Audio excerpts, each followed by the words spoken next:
है। हम सब की सबसे पहली जो शिक्षक होती है वो माँ होती है, इसलिए माँ का शिक्षित रहना बहुत जरूरी है। अगर कोई शिक्षित माँ है तो वो कभी भी अपने बच्चे को शिक्षा से दूर नहीं करेगी। मेरा ये हरगिज़ कहना नहीं है कि जिसकी माँ अशिक्षित है उसका बेटा पढ़ा लिखा नहीं होगा। मेरी माँ आज भी अनपढ़ है, आज भी उससे एक रोटी मांगते हैं ना तो वो 2 रोटी दे देती है।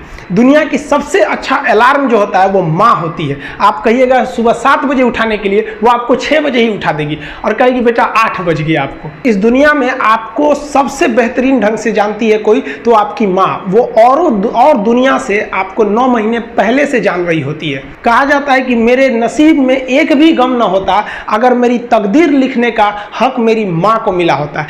माँ बचपन से पाल के बड़ी होती है। आइए यही ना है छोटका, बड़ा होके क्या बोलेगा, माई वाइफ माई लाइफ। गजब बबुआ गजब, इतना उम्र पे छोड़ दी रहती माई ना तो कुत्ता नोच के खा गया रहता। बड़ा होके कहेगा माई वाइफ माई लाइफ।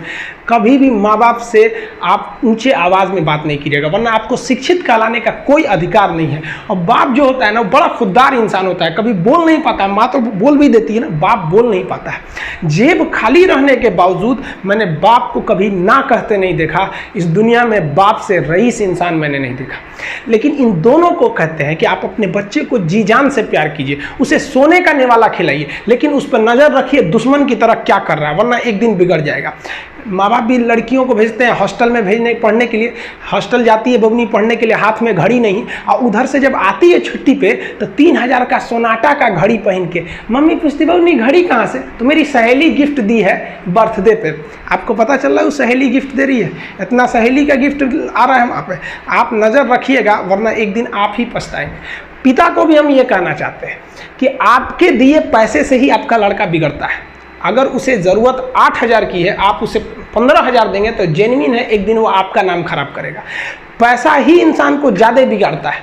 उसको लिमिटेड दीजिए जितनी उसकी ज़रूरत है, उससे एक्सेस दे दीजिएगा तो वो फिर बिगड़ेगा।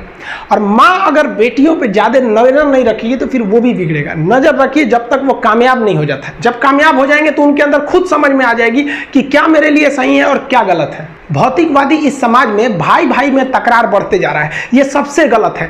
रावण जैसा शक्तिशाली व्यक्ति हार गया क्योंकि उसके पास उसका भाई नहीं था, और राम जी ने रावण जैसे विशाल लंका के स्वामी को ध्वस्त कर दिया क्योंकि राम जी के पास उनके भाई लक्ष्मण का साथ था।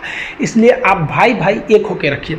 बड़े भाई का कुछ कर्तव्य होता है, आपको सबसे ज़्यादा त्याग करना पड़ेगा। बड़े भाई का कहीं पे भी घर में कहीं पे भी पैसे लगेंगे तो ज़्यादा लगेंगे, मेहनत ज़्यादा लगेगा, सब कुछ आपको ज़्यादा करना पड़ेगा। ये दुनिया का दस्तूर है। और छोटा भाई है उसे कभी भी बड़ा का सुनना ही पड़ेगा, और आपको सुनना चाहिए। आपको भी एक बातचीत में एक लिमिट रहना चाहिए। बड़े को भी ये लिमिट रखना चाहिए कि हमें अपने छोटे भाई बहन को कितने लेवल तक डांटना है, लेवल से ज़्यादा नहीं डांटना चाहिए।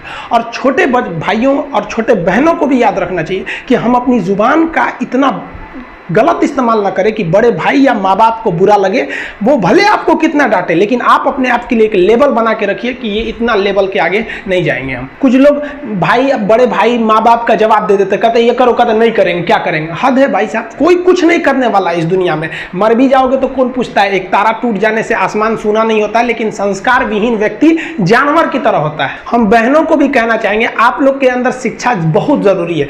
आप कम खाइए लेकिन माँ बाप से कहिए कि हम पढ़ेंगे पढ़ेंगे पढ़ेंगे। शिक्षा बहुत जरूरी है, शिक्षा बिना हर चीज़ अधूरा है। और आप जितनी भी लड़कियां हैं उन सबसे कहते हैं अपने अंदर थोड़ा बहुत कुछ सुधार लाइए। अपने आप को कभी दूसरे से कंपैरिजन मत कीजिए कि उसके पास क्या है हमारे पास क्या है। और एक चीज़ लड़कियों में जो सबसे खराब चीज़ होता है, आप कोई लड़की गुस्सा है या नहीं है ये चेक करना है तो आप उससे बस 1 गिलास पानी मांग लीजिए। उसके पानी देने के स्टाइल से पता चल जाएगा कि गुस्सा है कि नहीं। पानी रख के यहाँ पे, अरे क्या मतलब बनता है। आप गुस्सा है ठीक है, सब में होते हैं, जहाँ ज़्यादा रिश्ते रहते हैं वहीं इंसान गुस्सा होता है, लेकिन इसका मतलब ये क्या कि 2 दिन आपको मनोबल लगेगा। ये सारी ट्रेडिशनल चीज़ों को बदलिए, ये अच्छी बातें नहीं होती है। लड़कियों लोग को भी थोड़ा सा गंभीर बनिए। होता क्या है कि लोग कहते हैं ना कि एक लड़की को कोई बात अगर कह देंगे ना दूसरे को मत बोलना, वो उसको भी बोलेगी और उसको भी ये बात बोल देगी उसको मत बोलना। अब पूरा मोहल्ला को पता चल जाएगा, सबको यही पता रहेगा कि किसी से बोलना नहीं है, लेकिन सबको पता चल जाएगा। भाई कुछ गंभीरता लाइए। लड़का लड़की सबको कहते हैं, जिंदगी के कुछ राज अपने तक ही रहिए। अपने करीबी भी दोस्त को कुछ खास राज को नहीं बताइए, क्योंकि कुछ करीबी दोस्त को भी ना कुछ करीबी दोस्त होते हैं, फिर वो ट्रांसफ़र हो जाएगा आगे तक। बहुत सारी चीज़ें होती हैं जिस चीज़ को आप शेयर नहीं कर सकते, घर की चीज़ें हो गई, बहुत सी ऐसी चीज़ें होती हैं। आजकल ना ये गर्लफ्रेंड बॉयफ्रेंड ना एक ठो ट्रेंड चल गया, अजब हाल है भाई साहब। एक बात हम आपसे कहना चाहते हैं, मेरे पैसे से अगर आप मोबाइल खरीद लीजिएगा तो अल्टीमेटली इकोनॉमिक्स के हिसाब से उस मोबाइल पर अधिकार किसका होगा? मेरा होगा, क्योंकि पैसा मेरा है। तो आप सोचिए, आप बाप के पैसा से अगर लड़की पटाएंगे तो लड़की किसकी होगी इकोनॉमिक्स के हिसाब से? बाप के लिए। तो लड़कियों को भी कहते हैं कि भाई ऐसा लड़का को मत वैल्यू दो जो बाप की कमाई पे तुमको घुमा रहा है, और लड़कों भी कहते हैं जागो, अगर बहुत शौक है ना गर्लफ्रेंड बनाने का तो अपने पैर पे खड़े हो जाओ। जिस दिन पैर पर खड़े होगे ना उस दिन समझ में आएगा ये सब चीजें फालतू चीजें होती है।